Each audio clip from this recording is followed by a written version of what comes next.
We live behind the scenes, you feel me? Front row show. Boy said no free promo over here.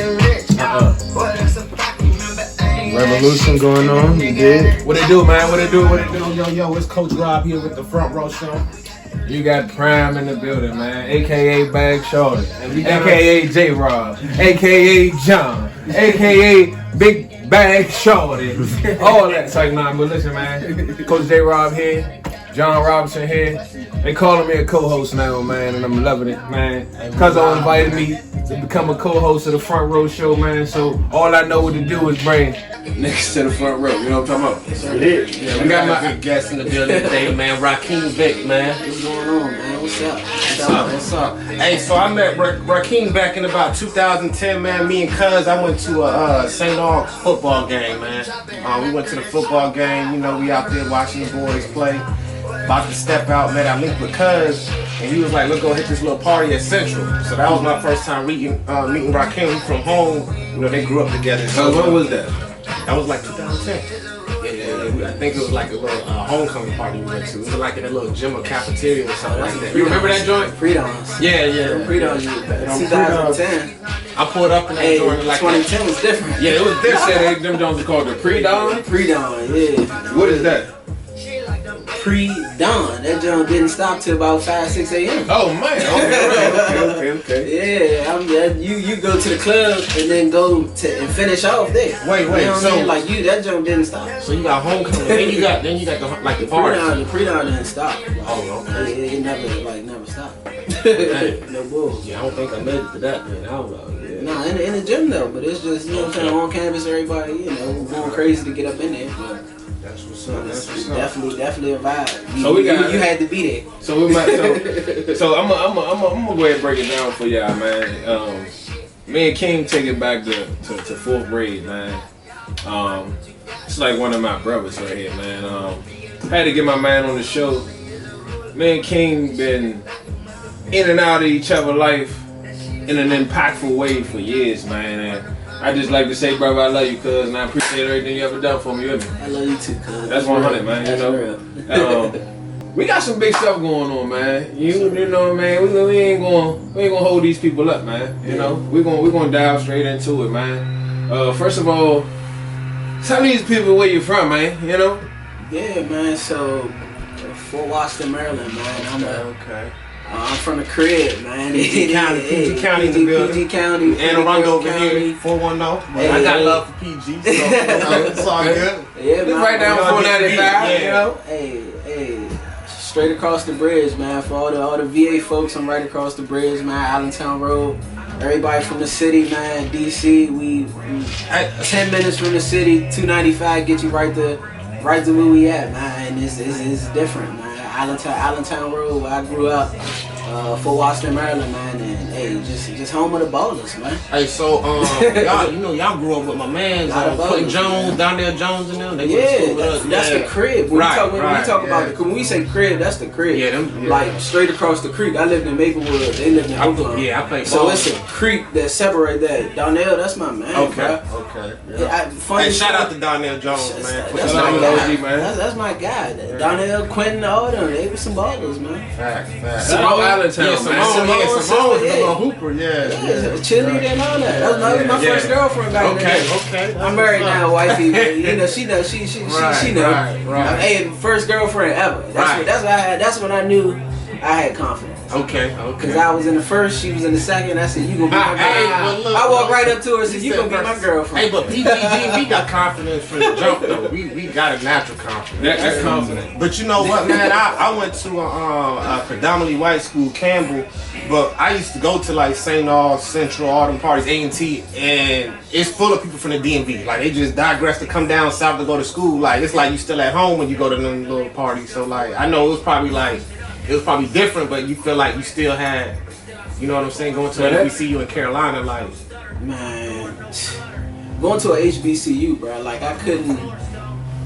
That was one of the best things that ever happened to me. Because you gotta think, bro. You said you went to a PWI in high school. No, not high school. Oh, in college. My high school is about 70% black. Okay, so but still, you gotta think. So when I'm from PG County, where I'm from Fort Washington, my elementary school, 95% black. Right. My middle school, 95% black. Right. My high school, 95. So only white people I seen in my school, students, had gothic boots on and black nail polish. and the trench coaches. They was just a little different. Those the you ones know you what I mean? want to mess with, right? They was just a little. They was just there. You know what I mean? But as far as like talking to them, I didn't talk to white people for real until I got my first job when I finished school. Right, in corporate America. You know what I mean? So that's crazy. See, like you know what I mean? And like I was embraced. I came down here to the South. I was embraced. I could be I ain't had to worry about nothing. It was like, I like the way you talk. Say that again. Where you from? Right. I like your dreads. I like your dreads. Right. You know what I'm saying? Like I could really be like, for real. You could just stun a little more. Like your shit go up. Like I ain't gonna hold you. Like I was okay. Yeah. Hey, but look, yo, you like what? Real you like shit, when I say what? Real shit. When I went to college, right? I came down here. My school, my freshman year was 5% black. Campbell in 05 was 5% black. My school was 70%. So half of the 5% were athletes, right? I ran track. Yeah. Man, I go to school, I'm like, yo, I don't know how to talk to white people. Wait, time out. I tried to time you out. Whoa. We gonna switch gears. We gonna switch gears. Yeah. I ain't know that shit to me to fuck off, man. My freshman year I was in West Virginia, man. West Virginia was a little crazy, bro. So, I mean, shout out West Virginia Western, man. All my homies from West Virginia Western, shout out to y'all, man. But we was about 30 minutes from Morgantown. And when we went to Morgantown for the first time, we didn't want to party at our school no more. It was over for that. Like that's where the clubs was at. That's where the downtown area was at. It was like, okay, it's lit. It's up. Right. Yeah. And the amount of praise that the football players got, predominantly just the athletically fit-looking black guys, was enough to keep you coming back. I'm gonna leave it right there. Fact. And honestly, that was probably the biggest turning point in my life that year, like that freshman year of college, because I learned so much, experienced so much, and was unable to accomplish what I set out to do by learning so much about myself. Right. And that shit was crazy, bro. I say that to say, I got questions because you went to a PWI, right? So I hear the term code switching. You know what I'm saying? I hear code switching for those who don't know. You know, code switching up the way that you talk. You know what I mean? Who you are. Have you experienced that? Like, have you heard the term first? Like, I never heard the term, but when I went there, I was like, yo, this is awkward. I want to go back home and switch and transfer schools to that. I didn't find many people like me, but the thing is, I didn't have to do that. Like, they like who you are, and either if they don't really love us, they love our culture and music. They love the way I dress, so I didn't have to switch nothing up. I just was myself, and it's a different. It's a different level of acceptance. You get what I'm saying? Yeah. It almost like it doesn't apply to us. Like that level of acceptance shit that black people go through, it's like, nigga, when I met you when we was kids, I was instantly popular. You think growing up, I know growing up, bro, you want to be popular. You know what I'm saying? Kids want to be popular. Everybody want to be popular in that mentality realm of the young mind. Right. You know what I'm saying? You want to be cool. You want to be known as that shit. But see, man, I link up with this nigga and I instantly become that way. And that is just you get it's almost like you get a level. It's almost like a level of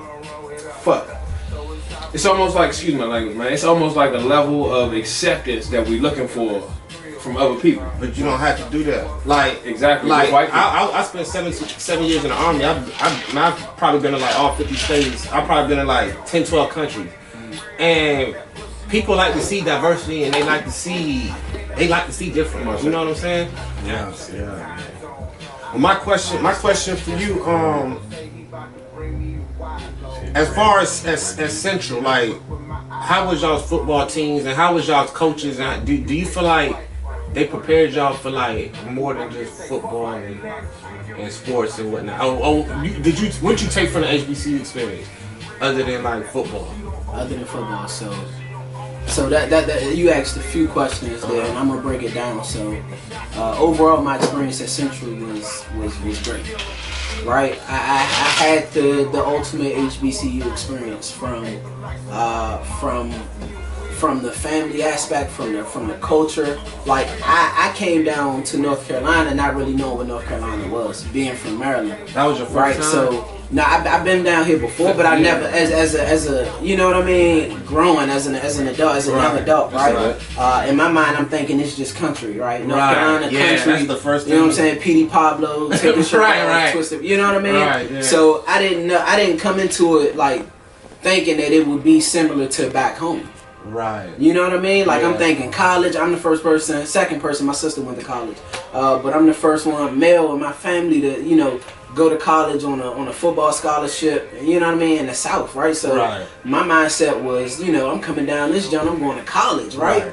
I get down here, man. I get on Holloway Street. For those of you who don't know, we in Durham, North Carolina Central in Durham. I'm on Holloway Street, and it looked like 18th and D. Okay. It looked like we in Northeast. It looked like we in South. It looked like we right off Wheeler Road. You know what I mean? I'm like, man, youngins out here. It's some cluckers out here. Like it's people out here that you know what I'm saying? We at the gas station. We like, how far Central from here? And they like it's right down the block. But it's I'm like, college right down the block. They be playing go-go and stuff like you. I'm like, it's right by school, right down the block from this. Right. So, hey, bro, automatically that made me feel like, okay, I know what's going on here. Right. You know what I mean? I know where not to be. Right. I always feel I'm taking notes. But as far as like coaching, man, we had some really good coaches. We had some really bad coaches. Right. We had a real solid team. You know what I mean? Stafford Brown was an All-American quarterback. Came out of Dunbar. Antonio Brown. He's the reason I met Antonio Brown at the Pigskin Club. You know what I mean? Pigskin Club in DC was for all the top-notch ballers. So I'm gonna ask you something. Go ahead. When I was getting recruited out of high school to run track, I actually wanted to go to Howard. So Howard, VCU, those were like my top two schools. And I was recruited by a couple schools. I was recruited by Bucknell, it's like basically like Ivy League. You know what I'm saying? Bucknell, Stony Brook. I went to where they were gonna give me the money, and it was either Temple or Campbell. I chose Campbell because my uncle lived in Fayetteville, and so I kind of was familiar with North Carolina. But the thing is with I feel like a lot of athletes that go to HBCUs could be bigger D1. They could be bigger D1. So right now I'm looking at the shift where they're trying to say you said if a lot of athletes went to HBCU. No, I feel like a lot of the athletes that go to some of the HBCUs could be like bigger athletes. Carolina but do y'all feel like how like Deion Sanders is doing now, where more do you think that is going to that's going to happen? That's going to happen. Absolutely. You look at Master P. Son. He already Tennessee State. You know what I mean? He signed that. That's where he's going. He committed. He's going to Tennessee State. And Deion, both his kids at his school, it's gonna happen, bro. But we've been like that's what we've been preaching. Me and my man Rob, John, he talk about it too. But me and my man Rob, like we've been talking about this, bro. Like, if our ballers stay to the where else were you recruited from? So recruited, like I was recruited from Central. I didn't get like my mindset just wasn't there, bro. I'd be honest, I wasn't hip to the recruiting game. Right. You know what I mean? I had coaches that knew what was going on, but I just wasn't there. Like family, my mother, I just wasn't there. I ain't had that father figure that knew exactly what the plan is, what the play is. So my recruiting, I'm gonna be honest, we keeping it real, bro. I just wasn't. I didn't have the knowledge. You know what I mean? I was a dog and I didn't have the knowledge, bro. Let me talk, bro, because you asking me and people, we live and people don't need to hear this shit. Right. You know what I mean? I wasn't hip to the recruiting game. I was a dog and I just wasn't hip. Can I blame coaches? No, and this is who I am, right? I'm not gonna blame the coaches. I'm not gonna blame my mother. I'm not gonna blame anybody else. Right. I just wasn't. I'm gonna speak the truth. I wasn't mentally prepared for that next level. You know what I mean? I didn't know about HBCUs. I didn't know about the SWAC. I just didn't know, bro. I didn't know. I knew I wanted to go to Virginia Tech. Right. You know what I mean? My last name Vick. I'm a baller. I wear 7. Vick was that 7. They gonna see that last name. They gonna see me balling. That's what I wanted to play. Right. You know what I mean? Then had the grades. I wasn't the tallest guy. I was a tween. Right. You know what I mean? I came off the edge. Some people called me a linebacker. Some people called me a safety. Some people called me a DB. they just knew I was out there running around smacking shit, making plays. Check this they out, didn't know fellas. what to call me. The term so, for that today's football is called a hybrid, baby. They didn't You are really a hybrid. know, like, you know what I mean? So I wasn't the tallest guy. Wasn't my 40 wasn't 4'4". My fastest 40 was a 4'5", right? So I was a football player, bro. So I mean, it was schools that showed interest, you know what I mean? But I just wasn't hip to it. I wanted to, like, my man went to Florida. You know what I'm saying? I want to go to somewhere like that. So I didn't pay attention to a lot of other schools. I just did. Schools. You know what the problem? I coach at a high school now. Coaches don't push their athletes out. They don't write the coaches. I got kids that go to these major schools because I email the coaches. But if you don't have someone to do that, then nobody's gonna reach out to you because public school coaches. They don't give a fuck about that shit. Now, I ain't gonna say. Not all of them. No. Not all of them, but a lot of them is like that. You know? It was just weird to me. Check this out though, because you said some solid shit, and it took accountability. It took for somebody else to hold you accountable, tell you to fill out questionnaires. Right. I got two circumstances for you. I had a situation last week. I'm in the gym. I tell a kid, I say, Shawty, I gave you my number. I locked in with your uncle. Shorty remember I was telling you about him, Shorty about 6'2", 15 years old, freshman, balling like he's 17, 18 years old, going to the body in the paint, like really getting some smoke. And I'm like, Shorty, you need to get with me ASAP. Because I know you're going to hit a growth spurt. I know there's a lot of things going to happen. I need to kind of get with you ASAP. Right. And I need to kind of prepare you for your future, or it's going to go a different direction. Because I see he in there talking cash shit to grown ass men. Right. Like telling them they a bitch, I beat your ass, all that. Like, I'm just like, oh man, I love it, but I need to get you with me so I can help you transition some of this stuff. But I say this to say, like you said, you can't blame nobody. Yeah. At the end of the day, you gotta hold yourself accountable. You gotta want that shit. And if you want that shit, you're gonna be filling out questionnaires. You're gonna go to Michigan, you're gonna go to Texas, you're gonna go to whoever the fuck website, and you're gonna fill out the questionnaire. You're gonna get on their mailing list. You're gonna figure out when they got camp. You're gonna figure out whatever you can do, even if you only get to go to one camp. You gotta do that. So back to the hold on, wait. So back to the instance with the youngin. I see youngin in the court. I say, Shorty, you ain't hit me. Right. This Tuesday hit my line. Right. I look him right in the eye, I say, Rose, this Tuesday hit my line. I'm in there at a certain time. Be there. Right. I want you with this mob of youngins I'm working out. He said, all right, bet. It's on him though. It is on him. He said, no. This is what he said to me. It's on him though. It's on That's my ride. I look at Shorty and I say, nah, fuck that. It's on you. It's on you to hit to make sure. Because he know. Right. But if you don't hit him, he don't care. Right. He gonna kick back. He got off work. He chilling. He not worried about that unless you bugging him about that. Right. You wanna go to a party, you gonna bug him. Right. Shorty, this is what I said to Shorty. Shorty say, I don't even party like that. I said, so you need to have your ass in there at 7 o'clock. You need to take accountability and build consistent traits with that. He said, but shit, if I ain't in the ride, I said, so this when I took advantage of that moment to tell all them niggas on the court, nah, this is the reason what's wrong with the kids these days. They don't know how to take accountability for themselves and press forward for what the fuck they want to do. In the sense for that. Now, if you want to get better, you want to level up, I done showed you the platform I got. I done showed you the opportunity that I have for you. Right. And I ain't tell you shit about money. I just told you pull up. And this is what we talking about Saturday at our camp. Shout out Elevate, man. This is what we talking about Saturday at our camp. It's about consistency and building good habits. It is. Because nobody had to tell me to work out. Nobody had to tell me to wake up and for me, myself, I wanted the grades because I knew the better grades I had more schools after me. But nobody had to tell me to go and run. Like, I was the first one at practice, last one to leave. But I think when it comes to recruiting, this is a lot of stuff kids don't know. But it do play a part on them because, for example, I have athletes. If I know they're college bound, I say, give me your list of your top 10 schools. Give me 3 schools you know you can get into, 3 schools you want to get into, and then like your 3 favorite. I have some kids that come back and give me the list and I email the coaches. I have kids that are even better athletes than the kid that gave me that list that won't even send me the list. I'm like, send me the list and I'll reach out to the coach.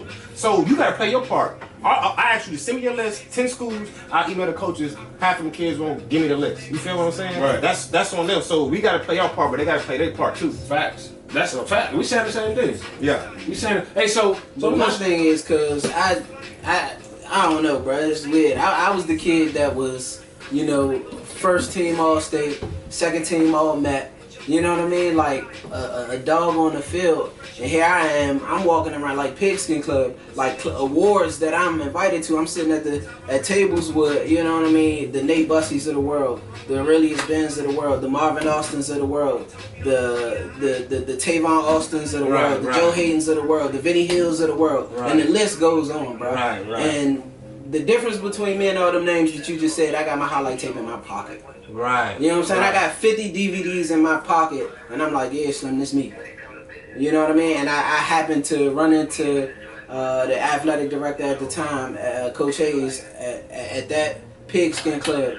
You know what I mean? Coach Hayes, and he was like, he hit me when he got back to Durham. They called me and was like, hold on, what? You not, ain't nobody, what? Right. And you know what I mean? And it went from there. Yeah. But I mean, and I'm saying this, and I'm being honest right now, because there's some youngers out there that get it out the mud that's from where I'm from. Right. That just don't register. When you get home, that conversation is just not being had. Right. You know what I mean? There's some other shit that's going on in the house. You're right. That shit just ain't. Yeah, son, give me your top. That shit ain't talked about, shorty. Right. Yeah, it's like that. Right. Yeah. So for them youngers out there who had it like that, who got it like that, shorty, go get your bag. Right. And you gotta do that. Yeah. You gotta do that. It's like that.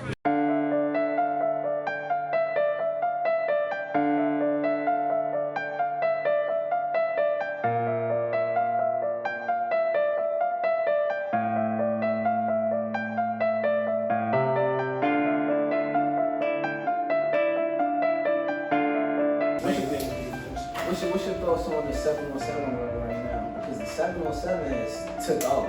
Yeah. We went down. We got some young right? Here in Raleigh, some young kids, right?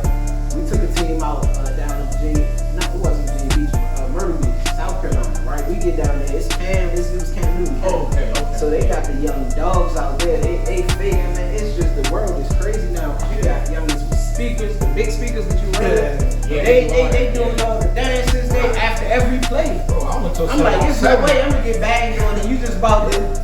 Hey, no. I'm like, I ain't going like that. You ain't about to do that to me. Now everybody got the camera out. You on this man Instagram? Nah, bro, I ain't going like that. So I heard I seen a kid get lost on 717, and the kids came over there like this. Ball head. Oh, he got a ball head. You know the real birthday boy. The real birthday boy. Yeah, man. Yo, that's front row.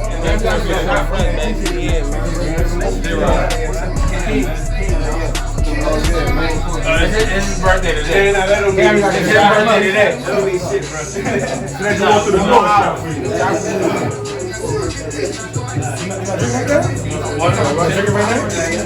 I'm taking a shot. Give around me each and every.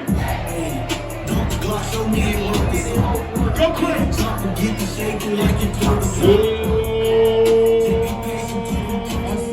can't come around unless you try to. Yeah, different come around me each and every day. We double move, I can get you out of your face. As the party